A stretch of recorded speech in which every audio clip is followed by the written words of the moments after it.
Hello everyone, কেমন আছেন আপনারা সবাই? আশা করি আপনারা সবাই ভালো আছেন and welcome to my channel. আজকে আমি আপনাদের সাথে শেয়ার করব ঝুরি আলু ভাজার রেসিপি, যেটা ভাতের সাথে খেতে দারুণ লাগে। ছোট থেকে বড় সবাই কিন্তু এই মুচমুচে ঝুরি আলু ভাজা খেতে খুবই পছন্দ করে। আর একদম ঝরঝরে মুচমুচে ঝুরি আলু ভাজা কীভাবে তৈরি করবেন সেই রেসিপিটাই আজকে আপনাদের সাথে শেয়ার করব।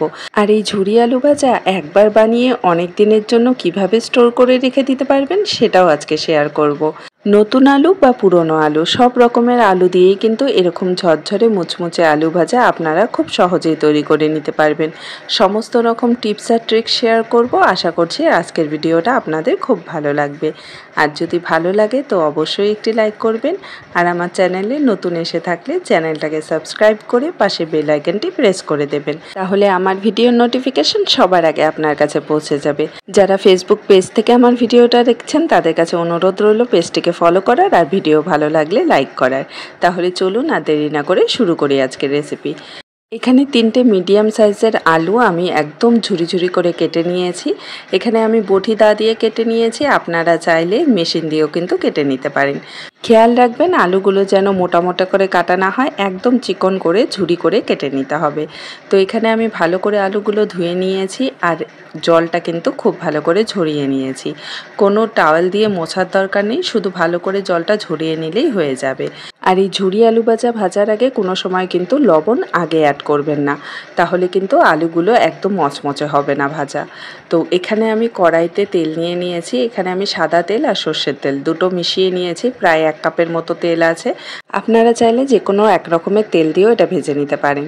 তো তেলটাকে আমি হাই ফ্লেমে খুব ভালো করে গরম করে নিয়েছি আর এর মধ্যে আমি কেটে রাখা আলুগুলোর মধ্যে থেকে অর্ধেকটা পরিমাণ দিয়ে দিয়েছি। তো তেলের পরিমাণটা যদি আপনারা আরও বেশি করে নিয়ে থাকেন তাহলে কিন্তু আলুর পরিমাণটাও আপনারা বাড়িয়ে দিতে পারবেন এখানে ভাজার জন্য। তো এখানে হাই ফ্লেমে আমি এটাকে 30 সেকেন্ডের জন্য এভাবে নাড়াচাড়া করে ভেজে নেব। তো 30 সেকেন্ড পর্যন্ত কিন্তু ফ্লেমটাকে আমাদের হাইতেই রেখে দিতে হবে। আর 30 সেকেন্ড পর আমি আবারও একটু আলু ভাজাগুলোকে নাড়াচাড়া করে নিচ্ছি, এতে করে কিন্তু দলা পাকিয়ে যাবে না। যেহেতু আমি এখানে তেলের পরিমাণটা একটু কম নিয়েছি, একদম ডুবো তেল যেটাকে বলে, আমি কিন্তু অতটা তেল নিইনি, তার জন্য একটু পরপর আমি এখানে নাড়াচাড়া করে দিচ্ছি। আর এখন কিন্তু গ্যাসের ফ্লেমটা লো টু মিডিয়ামে আছে। 30 সেকেন্ড হাই ফ্লেমে ভাজার পর গ্যাসের ফ্লেমটাকে লো টু মিডিয়ামে করে ভেজে নিতে হবে। আর একটু পরপর কিন্তু এভাবে নাড়াচাড়া করে দিতে হবে, যাতে করে আলুগুলো একটার সাথে আরেকটা লেগে না যায়। তো এভাবে আমি ভালো করে নাড়াচাড়া করে লো টু মিডিয়াম ফ্লেমে 1 থেকে 2 মিনিটের জন্য ভেজে নেব। এর মধ্যেই কিন্তু খুব সুন্দর একদম মচমচে আলু ভাজা রেডি হয়ে যাবে। তো এই যে দেখুন, এখানে 1.5 মিনিটের মতো হয়ে গেছে। আমি আলুগুলোকে লো টু মিডিয়াম ফ্লেমে ভেজে নিয়েছি আর এখন গ্যাসের ফ্লেমটাকে আমি বাড়িয়ে দেব, তাহলে আলুগুলোর মধ্যে খুব সুন্দর একটা সোনালি রং চলে আসবে। আর আপনারা যদি কালারটা বেশি ডিপ করতে না চান তাহলে কিন্তু এই অবস্থাতেও নামিয়ে নিতে পারেন।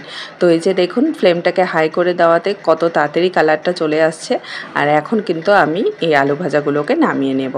এই ঝুরঝুরে মচমচে আলু ভাজা বানানোর মেন জিনিসটা হলো গ্যাসের ফ্লেম। গ্যাসের তাপমাত্রাটাকে ঠিকঠাক রাখলেই কিন্তু আপনারা এভাবে মচমচে ঝুরঝুরে আলু ভাজা ডেলি তৈরি করে নিতে পারবেন খুব সহজেই। আর বেশি পরিমাণ তেলেরও কিন্তু দরকার পড়বে না। তো এই যে দেখুন, একদম ঝরঝরে কিন্তু আলু ভাজা রেডি হয়ে গেছে। এখন একটু হালকা ঠান্ডা করে নিয়ে এটাকে আপনারা একটা এয়ারটাইট কন্টেনারে স্টোর করে রেখে দিতে পারেন অনেক দিনের জন্য। আর যখনই খাওয়ার মন হবে বা পরিবেশন করতে ইচ্ছে করবে ভাতের সাথে, তখন কিন্তু সামান্য একটু লবণ ছিটিয়ে সেটাকে পরিবেশন করে দিতে পারেন। তার আগে কিন্তু এটার মধ্যে লবণ দেওয়া যাবে না, কারণ তাহলে কিন্তু আলুগুলো আর মচমচে থাকবে না, একদম নেতিয়ে যাবে। একদম পারফেক্টভাবে কিন্তু এই ঝুরি আলু ভাজা তৈরি হয়ে গেছে। হাতে মুঠ করলেই কিন্তু একদম গুঁড়ো হয়ে যাবে, এত মচমচে ঝুরি আলু ভাজা রেডি হয়েছে। তো আজকের এই রেসিপিটা যদি আপনাদের ভালো লাগে তো অবশ্যই কমেন্টে জানাবেন। দেখা হবে আপনাদের সাথে আরেকটি নতুন রেসিপি নিয়ে। ভালো থাকবেন, সুস্থ থাকবেন। বাই।